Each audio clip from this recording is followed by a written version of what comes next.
দোয়া ও মোনাজাতে বিএনপি চেয়ারপারসনের রুহের মাগফিরাত কামনা করছে বিএনপি। রাজধানীর গুলশানে সেন্ট্রাল মসজিদে দোয়া মাহফিলে অংশ নেন বিএনপির ভারপ্রাপ্ত চেয়ারম্যান তারেক রহমান। আর এই সময় তার পাশে ছিলেন দলের স্থায়ী কমিটির সদস্য ও দলের সিনিয়র নেতারা। এদিকে বিএনপি ঘোষিত শোক কর্মসূচির চতুর্থ দিনে কোরআন খতমের পাশাপাশি দলীয় কার্যালয়ে কালো পতাকা উত্তোলন করা হয়েছে। দোয়া মোনাজাতে সাবেক প্রধানমন্ত্রী ও বিএনপি চেয়ারপারসন বেগম খালেদা জিয়ার রুহের মাগফিরাত কামনা করছে বিএনপি। শুক্রবার বাদ আসর গুলশান সেন্ট্রাল মসজিদে দোয়া মাহফিলে যোগ দেন বিএনপির ভারপ্রাপ্ত চেয়ারম্যান তারেক রহমান।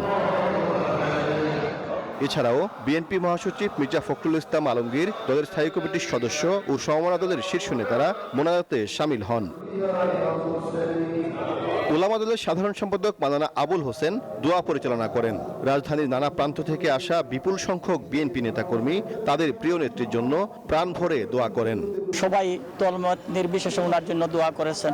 উনি যে আদর্শ আমাদের কাছে রেখে গেছেন স্বাধীনতা সার্বভৌমত্ব রক্ষার, ওনার সেই আদর্শকে আমরা ধারণ করে যেন সামনের দিনে আমরা এগিয়ে যাই সেই প্রত্যাশা। আপসীন নেত্রীর রুহের মাগফিরাত কামনায় জাতীয় মসজিদ বাইতুল মোকাররম সহ দেশের সব মসজিদে দোয়ায় শামিল হন মুসল্লিরা। আবেগ আর শ্রদ্ধা নিয়ে বেগম জিয়ার জন্য মোনাজাত করেন তারা। আল্লাহ পাক রব্বিল আলামিন উনি সহ এই পৃথিবীর মায়া ছেড়ে যারা চলে গেছেন সকলকে যেন আল্লাহ জান্নাতবাসী করেন। খালেদা জিয়া অনেক মহান একজন মানুষ ছিলেন, উনি আমাদের জন্য অনেক কিছু করেছেন, তাই আমরা ওনার জন্য দোয়া কামনা করি।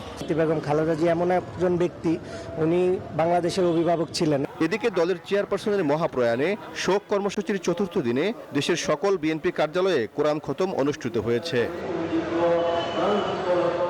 গুলশান চেয়ারপারসন কার্যালয় সহ সব কার্যালয়ে চতুর্থ দিনও কালো পতাকা উত্তোলন করা হয়েছে। অর্ধনমিত রাখা হয়েছে দলীয় ও জাতীয় পতাকা। সাইফুল ইসলাম, নিউজ 24, ঢাকা।